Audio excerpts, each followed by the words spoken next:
Hey, everybody. Take your seats, folks. We're getting started with our next session, which is the historic AR versus VR debate. Thanks for joining this amazing experience. We've lined up an amazing group of speakers.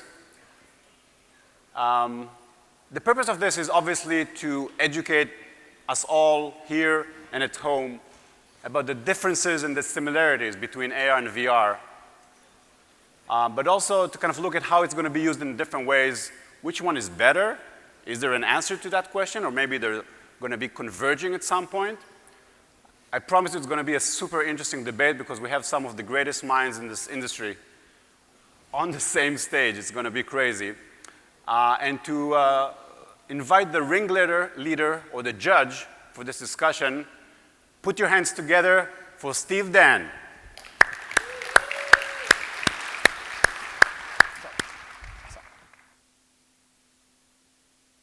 Hi, guys. Thanks for staying back. I think we've got some really interesting things to talk about this afternoon. And judging by the discussions that's been going on backstage, when we get them out on stage, I think I might have to be in the middle to keep them apart, because we got some pretty interesting views. I'm Steve Dann. I'm from London. I run a company called Amplified Robot in London. We do AR, but we also do VR. So I'm completely agnostic as to what we're going to be talking about today. As I say, my job is to lob in a couple of questions with these guys and then take it and then stand back and watch what happens. And try and keep them apart.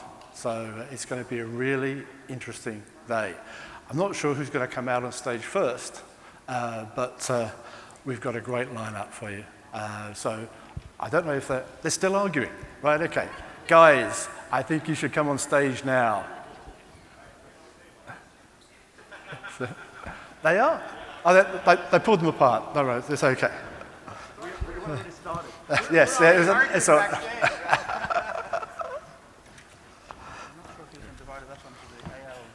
I don't know.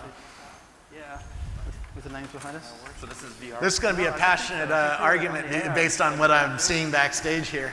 A lot of opinions. We already picked sides. Yeah, exactly. Well, this is going to be a semi-friendly debate. I hope it's friendly by the end of it. Semi. So, We're VR. right, so now they've just got to find out which side of the fence they're going to sit on. All right, and then we've got the AR on this side and the VR. We've already won. Yeah, exactly. And I think that it's probably easier, rather than me stumbling through all the backgrounds for these great guys here. I think we should start from the end with Robert, and he can tell us a little about himself and also a little bit about his stance, but don't go too much into it, but we'll just go very quickly through, and then we'll lob in a few questions. I work for Rackspace. They pay me to go around the world and interview innovators. I spent a half a day with ODG last week, and I spent this afternoon talking with Blipar CEO, and I video those and then put the videos up on Facebook and report to the industry about what I'm seeing. And I wrote a book called Age of Context, which is about a tangential topic. Hi everyone, I'm Tipatat Chennavasin. I'm the creative director at Rothenberg Ventures. I also co-run the River, which is the program for the fastest growing virtual reality and augmented reality companies from around the world. We've done 18 investments in VR, look to continue to do more, and that's me. Great, so my name is Mark Billinghurst. I'm a long-time researcher in VR and AR, and I used to be at the Hit Lab New Zealand, the director there, and I've just moved to the University of South Australia. And I guess my opening statement is that VR is the gateway drug for AR. Ditto. I obviously don't agree. It's going to be an interesting afternoon. So my name is Amir Rubin. I'm the co-founder and CEO for Sixth Sense. Sixth Sense is focused on enabling presence in VR, specifically in VR. Our technology enables you to basically feel within less than 5 seconds that you are fully immersed in any world that of your choice. We are very, very focused on enabling developers of content to be able to come to VR. And specifically, VR, we look at it as mobile VR and desktop VR. And again, our focus is on mobile VR. Christopher Stapleton, Semiosis, Real World Laboratories. I've been working with mixed reality for 15 years in transforming lives from training to education, entertainment. I used to build mega theme parks. I spend my lifetime making the technology disappear. I'm not about technology, I'm about media. It's not what you see, it's what you perceive. And I'm into imagination, or the third reality that rules all realities, imaginality.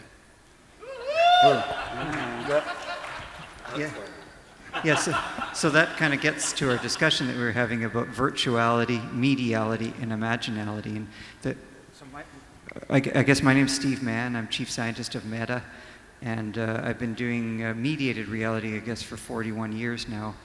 And so I guess what we like to say is that if you think of virtuality and AR and VR as this little slider of mixed reality or whatever it is, it's the virtuality slider. And then we say there's another one, the mediality, which is the one that really matters, and the imaginality, which also really matters. And I think you and I came to the idea that, like, when people talk about trains and they're arguing about whether it should be a 4-cylinder engine or an 8-cylinder engine for a locomotive, the real thing is we're moving people from one place to another. Who cares about the train? So I'm saying, who cares about AR versus VR? It's not even wrong, the debate, and that really it's the imaginality and mediality that matter. I think we need an Arthur C. Clarke indicator, okay? At what point does the technology become magic? Do you have a question? That's a question to you guys. What is the Arthur C. Clarke indicator? So for virtual reality, it's very easy. Presence. Once you get presence, that's the magic. For augmented reality, It's the same. It's object presence. You've seen them, when you can see a virtual object in the real world that is indistinguishable from the real world, so you feel like you can reach out and grab it. And of course, from Steve's perspective, when you can mediate or modify what you're seeing in the real world, so it's indistinguishable from the real world, then it's the same thing. So I take it down to the normal person. Last night I was sitting in a bar, and I talked to a blue-collar worker, not a guy in the tech industry, and I said, what if I could put on your face a thing and you could drive a Formula One car or a NASCAR in his context? And he said I would buy that in a second. And that's how I felt when I walked out of the Crescent Bay prototype demo of Oculus Rift. It put me into a virtual world. It made me very emotional about that virtual world. And I didn't give a fuck about these arguments that are going to come later. Because I am also going to have something like Google Glass. I wore Google Glass for a year, and I found a lot of utility out of it. And Steve and I have had long conversations about that. And I believe we're going to see something like a Magic Leap or an ODG that was shown on the show floor here, where there's going to be virtual things on top of my real world. Meta is another one I'm watching, right? Something like that's going to come along. It's just not ready yet. It's too expensive. The software hasn't been finished. Their use case isn't there. And I think in 2016, the use case of putting somebody in a NASCAR and having them have a thrilling time is going to show up. So it's really something that must be communicated here first and understood. AR and VR is the two opposites. VR is where we bring you into a virtual space where reality disappears and you are as quickly as possible. And again, I believe and we are focused on making technology transparent for the user as quickly as possible, so the user are living their choice of a virtual space and enjoying whatever experience of their choosing. But AR is the exact opposite. And therefore, I feel that we are confusing developers. AR is about bringing virtual items, 3D models into a reality experience, which again is technically the technology solution for that is just not available yet. It's not solved yet to an extent that you can really justify any use case. And without use cases, there's no content. Without content, there's no ecosystem. Without ecosystem, any discussion about AR currently is hurting the potential success of VR as a whole, and developers focus on VR as a potential market for them to monetize their effort. Therefore, when AR solves its technical problems and develop use cases, why you need to put glasses that merge reality, augmented reality with CG, then we can discuss on the two. For me, focus on developers and enable developers to make money in the market. But it's not a technical problem. Yeah. That's the thing. You're focusing on the invention, not the innovation. You're looking at the object, not the experience. You have to be able to carry someone. The limitations of film that's captured millions of hearts for decades. I mean, is it going to make me cry? Is it going to make me change my behavior? The thing is that the cinematic language was created to overcome the limitations of the technology of film. What we need is innovators to drive that content, to drive that adoption, to create those ecosystems. I agree with you on that, but it's not the technical that's leading us, it's the content and the imagination. The technical problem in enabling CG objects in a reality space, putting it perfectly so consumers and mass consumers feel that this object is there, it's years away. Yeah. And specifically when you talk about, look how much effort Magic Leap is putting behind it. Not to mention how much effort Microsoft has put behind it, and it's still not solved. So for me, don't confuse the market with a platform that is not ready. We've done that with VR back in the 90s. The hardware was not ready. The capabilities of delivering a mass market solution, it was not there. It's not here now with AR. It is here now with VR. And that's why we all need to focus, enable VR to be a successful new medium. Yeah. And then when AR will solve this problem, companies like Meta and companies like Elbit and others, then you can talk about promoting it and pushing it to the hands of people. So you're only talking about head-mounted display AR, right?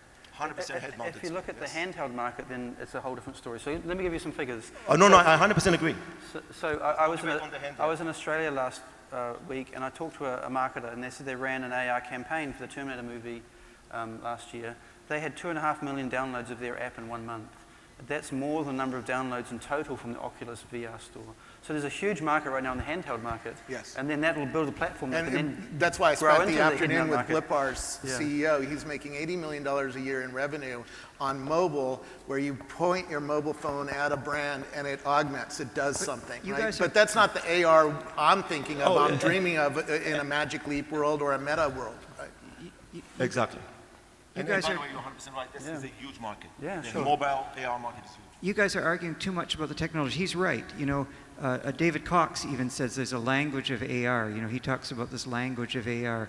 And I think that really it's not about the technology, it's more about what it does. And in that end... I did your demos today, okay? I did the demos of your company.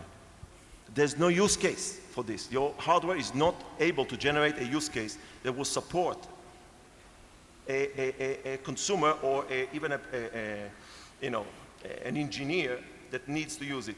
It's just not ready, and until it's going to be ready, let's not confuse developers, potential customers, and consumers that it's ready, because it's not. You are confused, because virtual reality isn't virtual reality. It is augmented reality. Until you get rid of gravity, you're physiologically interacting with your physical world. You're only fooling your eyes. Yeah, but and that's where you get the sim sickness. Now So you're you are doing AR. Now you're taking it into an academic argument. I wish this panel was actually called VR versus VR, because good point. The argument we were having backstage that got us both fired up was, is Oculus the VR, or is Google Cardboard the VR, or is this Samsung Gear VR?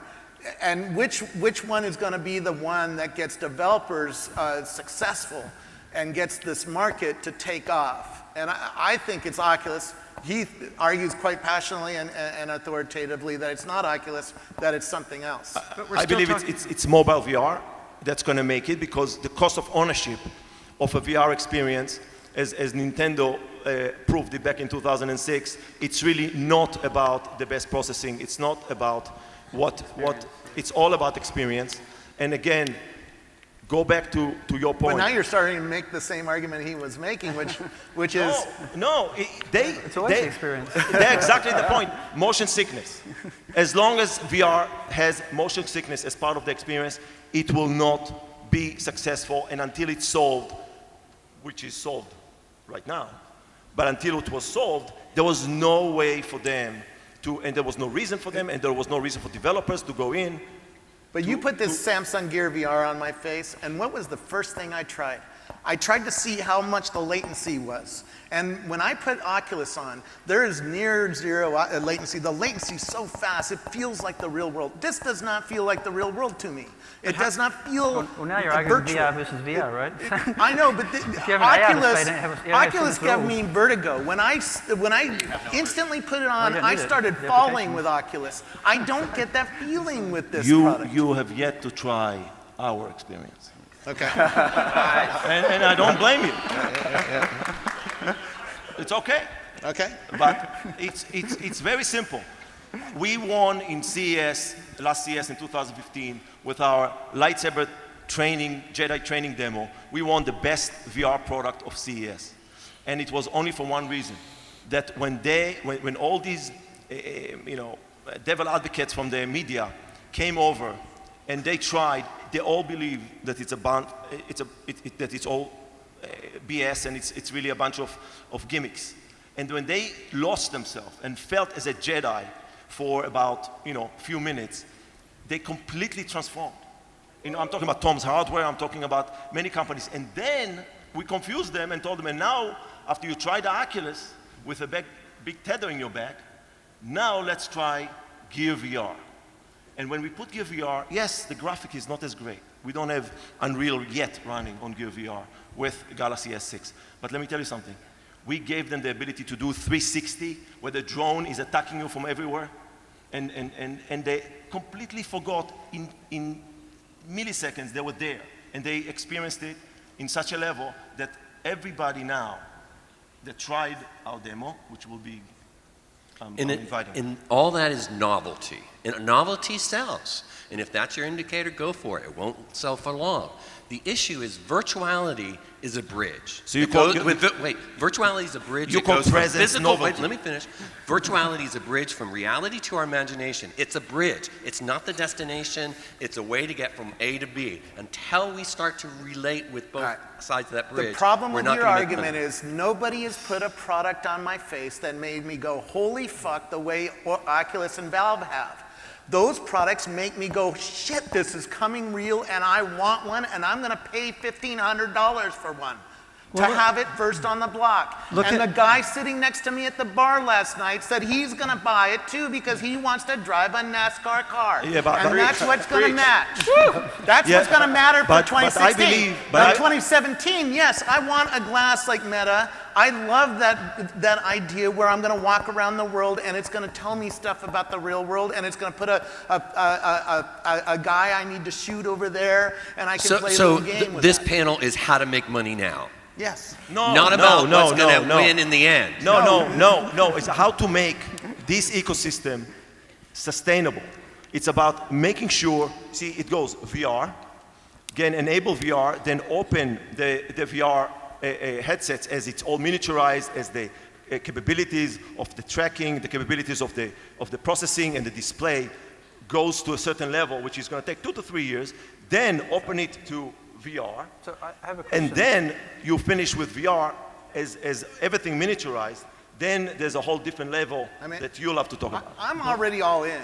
I spent $6,000 on a 360 camera and I'm shooting 360 video for all of these technologies. Right? It will play on Meta when Meta comes along. It will play on ODG. It'll play on this Gear VR. It'll play on Google Cardboard today. But what and you're missing, I'm all in. I'm saying that in 2016, the thing that's going to light a fire under consumers, because I watched it at Consumer Electronics Show this year, and there was not a booth like that Oculus had. Oculus had a line of hundreds of people around it, and I watched what people said when they got out of that booth. They said, "Holy fuck, is this cool? I want one." No. I have not seen them do that for this piece of shit. So. Just to be clear, this is the Gear VR powered by Oculus, so I know, but it's not even close to as immersive. It's not even close to the same experience. So maybe Robert, just to be clear about one thing, Oculus experience is lacking hands. You don't see your hands.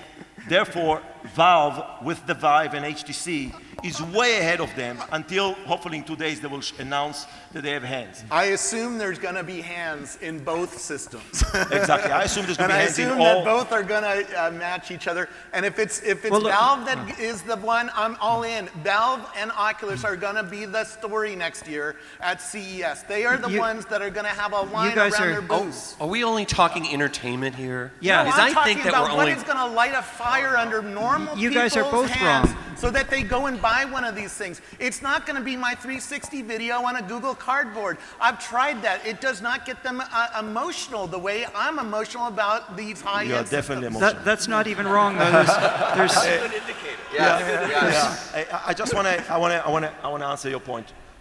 We have over 17,000. We just passed 17,000 downloads of our SDK. We've been doing it now since 2011, and I can tell you that less than 20% are gaming. We are doing companies that use our platform are doing a training and education for how to operate cranes, how to handle hazardous material, how to welding. Multiple companies doing welding for some amazing reason, but it is full curriculums. We have people teaching all over the world surgery. We have rehabilitation, stroke rehab being used. 35% and plus are education and training. Over 30% are healthcare.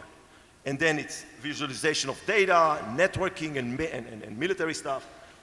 There's many, many applications.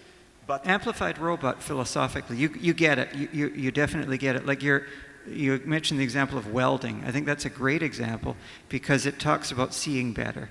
And a seeing aid, there's 6 of us here at this table right now, and 3 of us, half of us, are wearing glasses. It's not, what the glasses we're wearing right now to help us see better is not Oculus Rift, it's not AR or VR, that's not even wrong.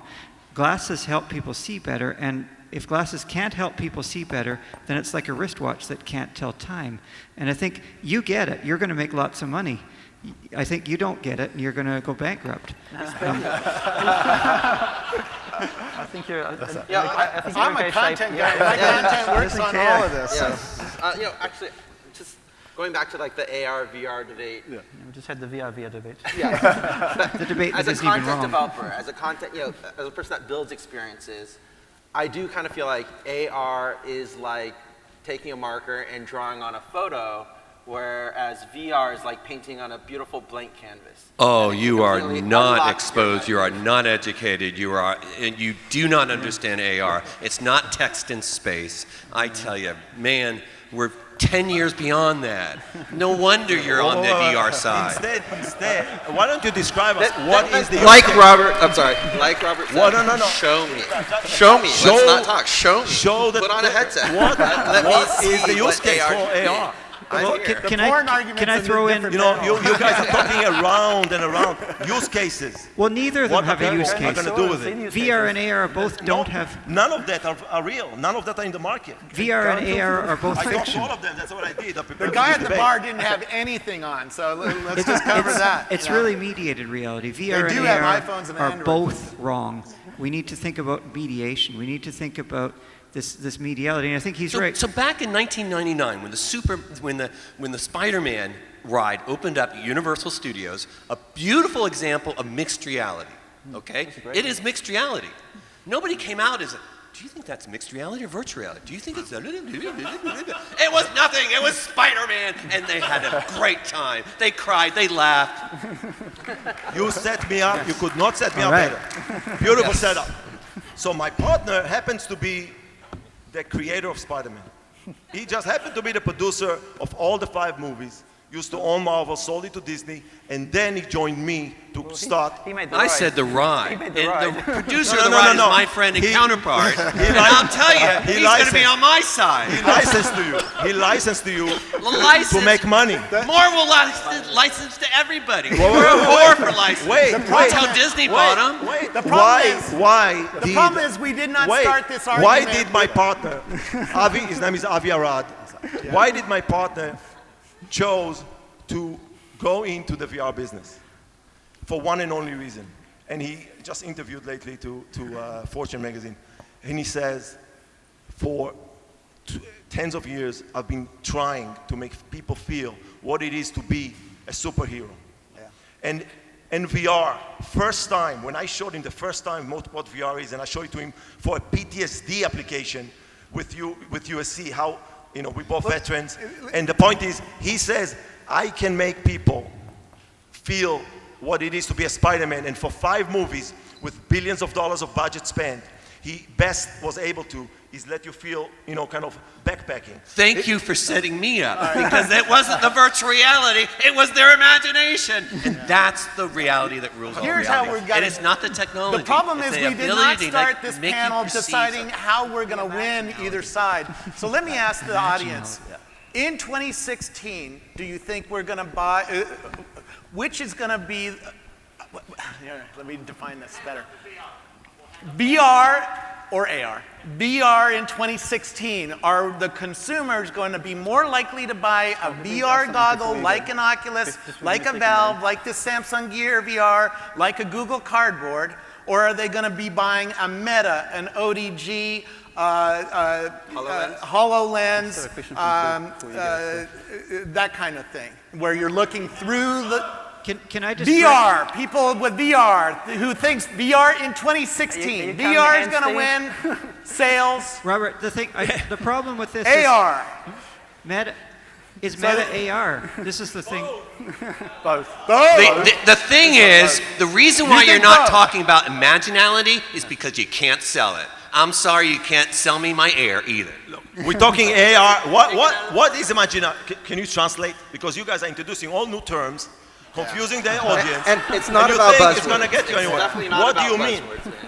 What are you talking about? Talk AR and VR and talk about what experiences. But AR and VR are wrong. That whole debate is wrong. Meta is about imagination. So you joined the I wrong know. debate. I have a pair of Meta glasses. You guys get me one. You let me look through the world to the real world through a virtual lens. That thing is $3,000. It's heavy and it doesn't excite me. $667, Yes, it not does me. excite me for the future. So I let think me- you guys are onto Let me something, follow but I up with think that, you're Robert. playing for Let 2017 me or follow later. up. So you just did a survey of the audience for 2016, and it seems, I'm not a very fast counter, but It was seemed- about 2 to 1. Okay, so let's go forward in time to 2030 or 2040. On So all it- AR. Oh. Then I switched. Say So my opening statement was that VR is a gateway drug to AR, right? So, Absolutely. So definitely the skill set that people are using now to build VR experiences, in 2030, it'll be, maybe everybody will have miniature glasses in their head and they'll be living 90% of their lives in an AR world. And we should rise both communities, actually. 100%. And Don't- Chris is also right that without imagination and imaginality, then you're not going to build anything. AR team should not focus Don't on encourage confusion new buzzwords. of the If you want the ultimate imagination, just drop a tab of No, LSD, right? but let's- but that's my biggest concern is that by Lack of imagination? by the AR community, exactly. I believe that there is a certain limitation to how many developers we can expect joining this new medium. We need to make sure that we don't confuse developers so they don't join a platform like AR that is not ready yet for launch, and allow them with their set of skills to come support VR, enable VR with great killer Well, apps. Euphoria already has 45,000 developers, and they will transfer Euphoria to is a a whole to different a story. head-mount display, and they do support head-mount displays already. So those 45,000 can build AR. Yeah, but they applications don't for the build because playground. there's no use for it. That's the They problem. will when the glasses come. What do you mean right? they will? There's no real reason, meaning we are basically talking about... How many developers do you have? We have 17,000, but Oculus has hundreds of thousands. And Valve has even more. The point is that you need to be very sensitive to, you want AR to be successful, support VR now. If you support VR now, there's going to be enough talent out there when Meta is ready with their actual product that is not going to give me a little tiny weird triangle in the middle of my screen. It's really going to make it so I can choose VR, AR, can jump in and out based on whatever application.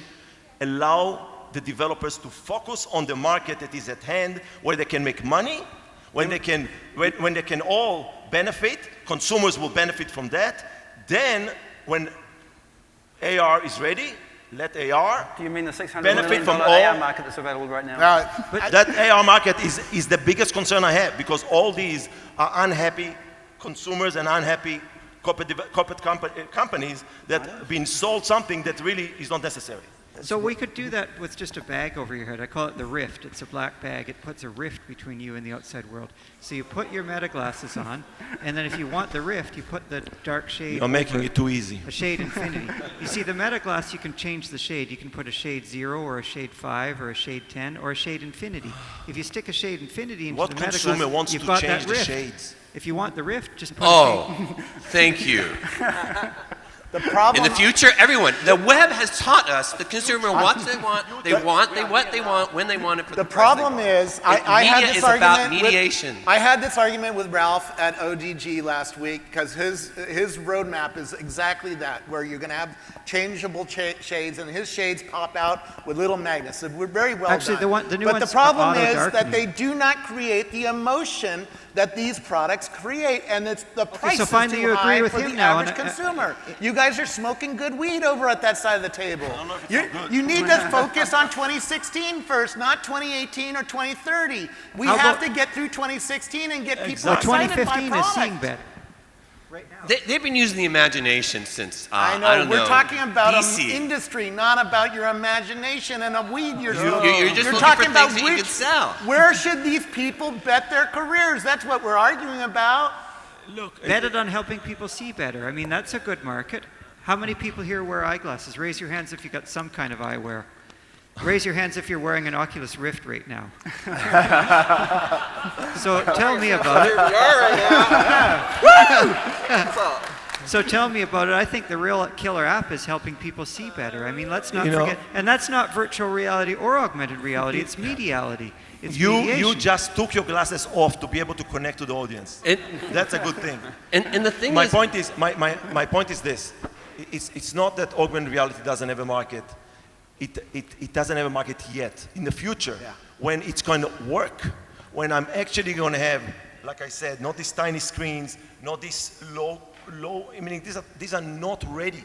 And you are selling it to customers, to consumers, Google Glass, for example, that unfortunately are spending a lot of money, are disappointed, and then they will not come to where there is a market with VR. because there's no good content.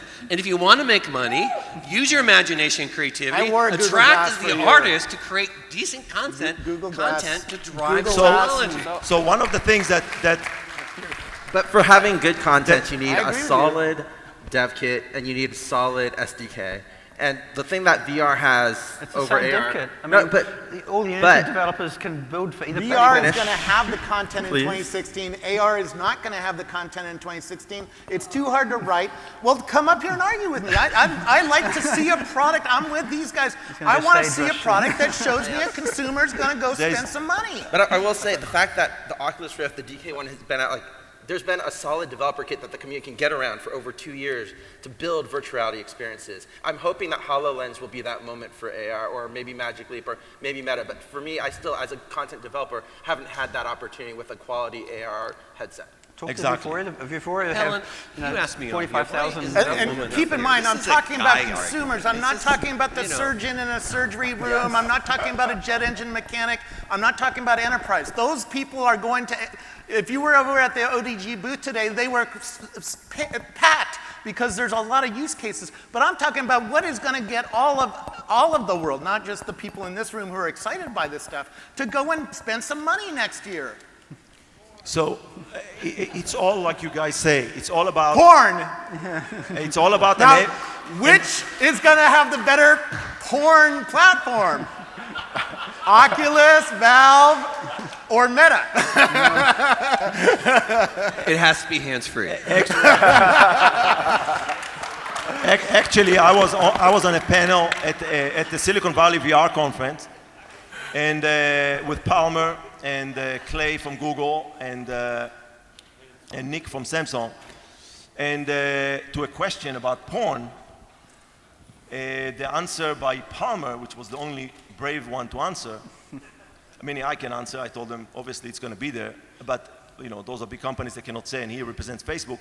He still went out on the limb and said, you know, we are an open platform. Anybody can do whatever they want.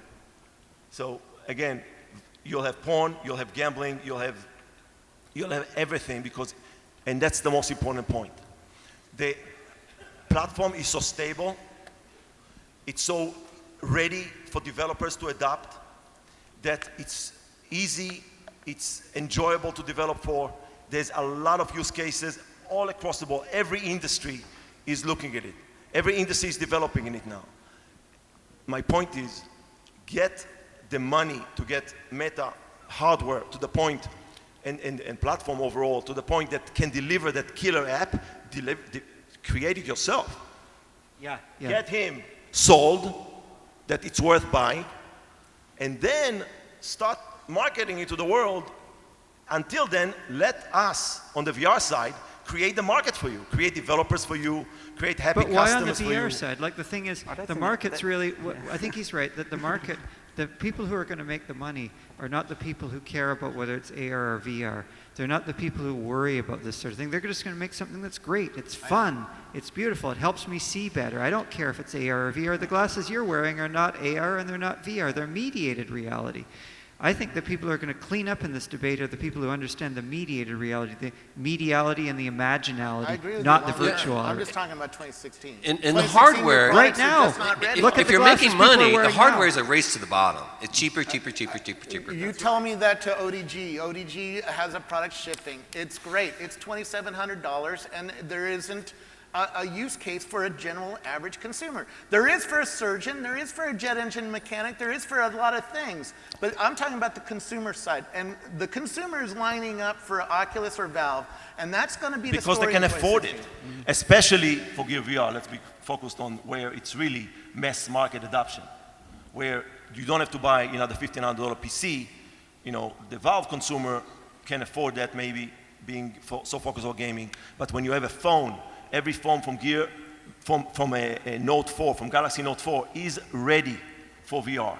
Now, yes, it's more kind of the Wii versus the PlayStation 3, but I'm telling you, and I'll make sure that you try, the experiences here, because it's tetherless, is so much better. I have one, believe me. I've tried No, our demos. Okay. Trust me. Yeah, that's one use case, though. That's not... No. That's where this is going. So you're still arguing VR versus VR, right? 100%. There's no AR. You are an imaginary product. It doesn't exist really. Yeah, so it's only trying to make it live from out of nowhere. Now, upstairs, by the way, I saw a demo where they showed me VR on the real world, which is a flip, right? It's not putting a little elephant on the table here, but it's putting virtual images on the real world, and that was pretty cool. Citadel is the one using it. But I don't see that that's going to be a consumer product. It shows a future, but it's not going to be as popular next year as I think you're too short of facing in 2016. So I'll give you another example of a big surprise that was for me, and we spent a lot of energy on it. We went to parallel markets to gaming, and since we feel that the education and again, rehabilitation and others, gamification can be very helpful, and again in VR, you know, we went into kind of mass market applications that are being used on mobile devices. And obviously the one that is, you know, kind of very easy to try to handle is e-commerce. You look at the phone, it's very, you know, kind of the engagement of the consumer is minimal. We felt if we can take, you know, a Zappos experience, put it together allow you to shop and have it so you have your private, dressing room with a personal shopper that can help you, all feeling that you're there trying the products. Bottom line was the reaction of people, the reaction of people of being able to buy toys in VR and try the toys. But it's not necessarily VR. You see, I think it's an experience, and the thing is, what you want to do is sell product. You want to make great experiences for people, and who cares about the technology? As he was saying, it's like we're not talking about locomotives here. We're talking about how do you You're move 100% right. The people technology together. needs to be How do you transparent. create experiences? Until you make AR transparent, it will not work. And selling AR, well, neither of them will work. Like it's ready. The problem before it's ready is going to hurt AR. And it's going to have the whole ecosystem, including VR. No, but VR and AR are neither of them is what we're talking about. We're talking about creating an experience by any means necessary, and that might be mediated reality. It might be neither AR or VR. Again, you're trying to confuse people. So I have a question. No, I'm just trying to make it simple. No, that's all. Put all this technology aside. I just have a quick question. I'm really sorry, but we're running out of time. I think this debate could go on all night, and all it night probably at the will bars. do. It's a NASCAR. It's been the easiest moderation I've ever had to do because I couldn't get a word in edgeways, but they actually all answered all the questions I was going to ask anyway. What a great panel. What a great debate. I'm sure it's going to continue. And it's been worth coming over from London just to hear these guys talk. It's been fantastic. Brilliant. I think you've got to come back next year, and we'll see how far we've gone in 1 year. Thank you, sir. Great. Thank you so much. Give it up for these guys. Thank you.